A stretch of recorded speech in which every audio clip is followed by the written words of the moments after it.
What if the biggest crisis of our time isn't politics, climate, or pandemics, but something most people don't even recognize is happening right in front of them?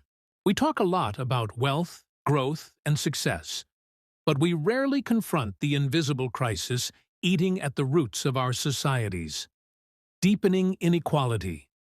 Not just between rich and poor, but between regions, opportunities, outcomes, life chances, and even children's development.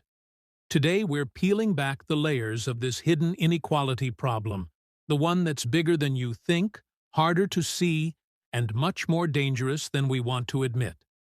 Stay with me, because what you're about to learn could reshape how you view the world. We talk a lot about wealth, growth, and success, but we rarely confront the invisible crisis eating at the roots of our societies: deepening inequality. Not just between rich and poor, but between regions, opportunities, outcomes, life chances, and even children's development. Today we're peeling back the layers of this hidden inequality problem, the one that's bigger than you think, harder to see, and much more dangerous than we want to admit. Stay with me, because what you're about to learn could reshape how you view the world. Most discussions focus on people, but the place where you live also determines your fate. For example, in advanced economies, mega cities like Tokyo outperform entire national economies, while rural regions stagnate. The gap is enormous, creating what economists call a two-speed economy. What does this mean? Urban centers attract investment, innovation, and high-paying jobs. Smaller towns and regions fall behind, losing population and opportunity. People are forced into overcrowded, expensive cities just to survive. This creates higher housing costs, reduced affordability, less social mobility, and yet this structural inequality rarely gets public attention. Contrary to a popular myth that inequality only affects those at the bottom, emerging research shows inequality reshapes the lives of every citizen. A recent study found that children growing up in regions with high income inequality show measurable changes in brain structure, even children from wealthy families. These changes are linked to emotional and cognitive outcomes, including higher rates of anxiety. This suggests inequality is not just economic. It becomes biological and psychological. Inequality affects happiness and life satisfaction, community trust, mental health, long-term human development. It corrodes the social fabric that holds communities together.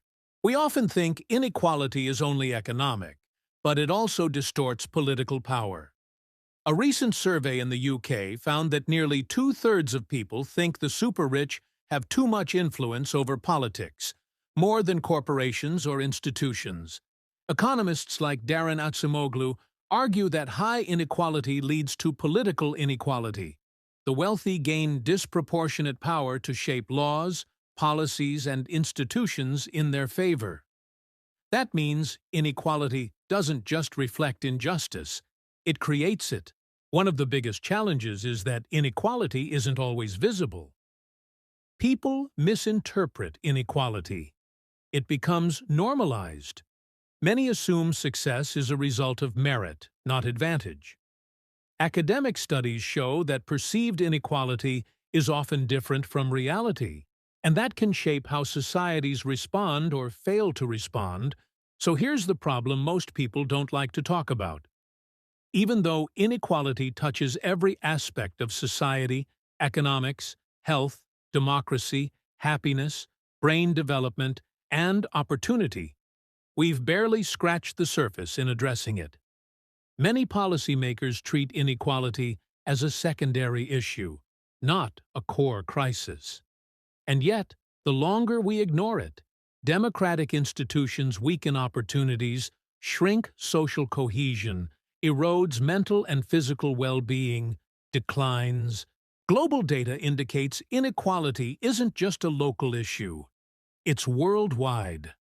Most nations show rising wealth concentration. 90% of the world's population lives in countries with high inequality. Without policy action, the wealth gap is projected to widen further over the next decade. This affects education access, health care quality, job mobility, democratic participation. Inequality doesn't go away on its own.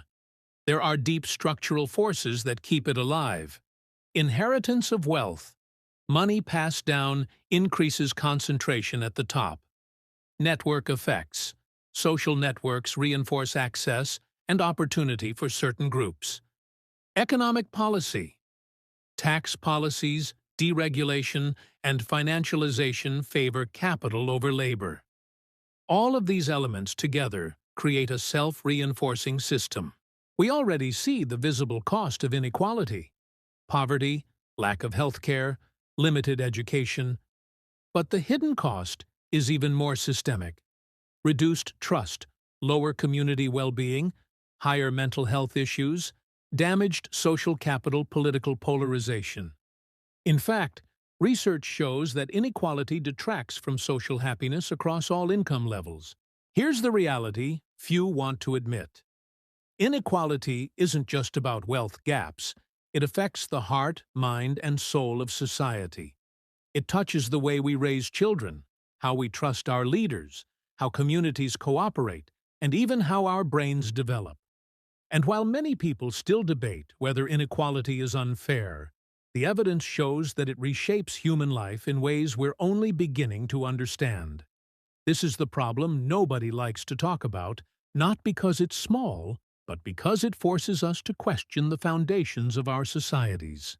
To recap, inequality is more than income. It's structural, political, psychological, and biological. Inequality is hidden in our cities, our politics, and our social systems. Inequality affects everyone, not just the poor. The longer it goes untreated, the deeper its damage. The question isn't if inequality matters anymore, it's how far we're willing to look. And if you enjoyed the video, make sure to like and subscribe, and check out the channel to find more amazing and new videos.